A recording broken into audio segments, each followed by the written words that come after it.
جب آپ صحابہ کے سامنے یہ جملہ کہیں گے صحابہ کرام مسکرا کر کے آپ کا استقبال کریں گے انشاءاللہ۔ ایسا ہو سکتا ہے؟ کیا ایسا ہو سکتا ہے کوئی نبی کے صحابہ کے لیے مارے کھائیں جانے دیں اور کل قیامت کے دن صحابہ نے بھول جائیں؟ ایسا ہو سکتا ہے؟ اونچی آواز سے اور اونچی آواز سے سب مل کے بولو۔ اور بھائی ہمارا رب سب کچھ دیکھ رہا ہے، میرا اللہ سب کچھ دیکھ رہا ہے۔ ہم جانوں پہ جانے دیے جا رہے ہیں، نبی کے صحابہ کا دفاع کر رہے ہیں، صحابہ کی عظمت پہ پہرا دے رہے ہیں۔ میرا رب سب کچھ جانتا ہے صحابہ کا دفاع کرنا کتنا ضروری ہے، اس لیے کہ اگر صحابہ کا دفاع نہ ہو ہمارے پاس اسلام باقی نہیں رہتا، قرآن باقی نہیں رہتا، شریعت باقی نہیں رہتی، کیونکہ سب کچھ پہنچانے والے کون ہیں؟ قرآن لکھنے والے کون ہیں؟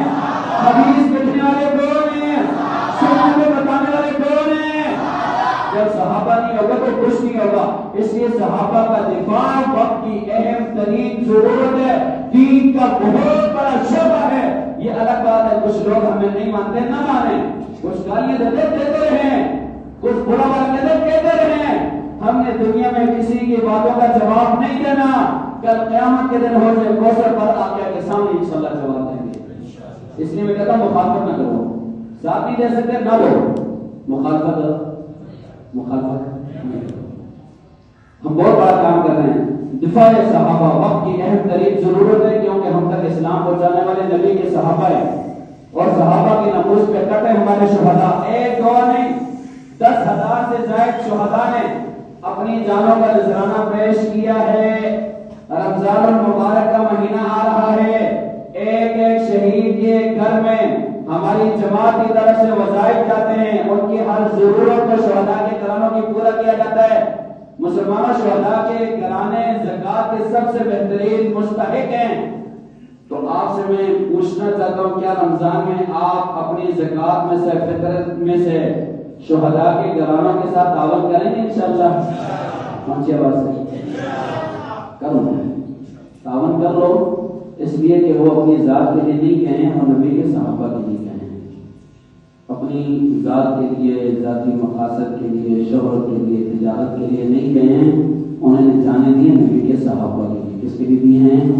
یہاں اگر تعاون کر لو ان کے بچوں کے ساتھ انشاءاللہ میرا رب کسی کی کسی عمل کو ضائع نہیں کرتا، اور کل قیامت کے دن جب کتاب کھلے گی پتہ چلے گا کہ نبی کے صحابہ کیا تھے اور صحابہ کا دفاع کرنے والے کیا تھے۔ مخالفت نہ کرنا، تعاون کرو انشاءاللہ، رمضان میں تعاون کرو انشاءاللہ۔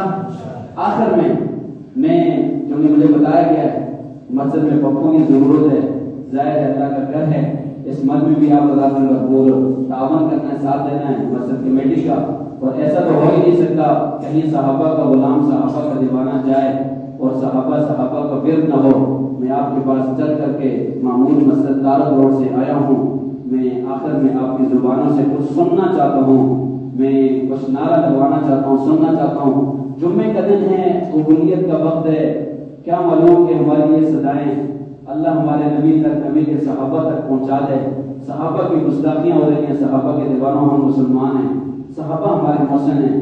یہ رمضان کے فضائل، یہ کلمہ، یہ قرآن، یہ سنت، یہ حدیث سب کچھ پہنچانے والے نبی کے صحابہ ہیں۔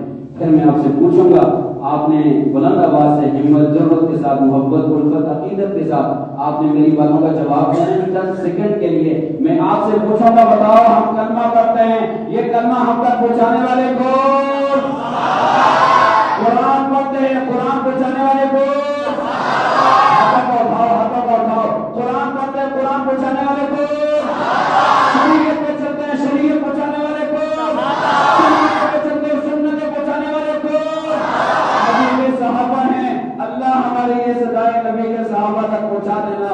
اے اصحاب رسول، ایک طبقہ آپ کی گستاخیاں کر رہا تھا، یہ دیوانے صحابہ کہہ کے آپ سے محبت کا اظہار کر رہے تھے، اس لیے تو میں آخر میں کہوں گا، لے شوق سے نام صحابہ کا، کر چرچا عام صحابہ کا، کر طلب ہے تجھ کو جنت کی تو پلہ تھام صحابہ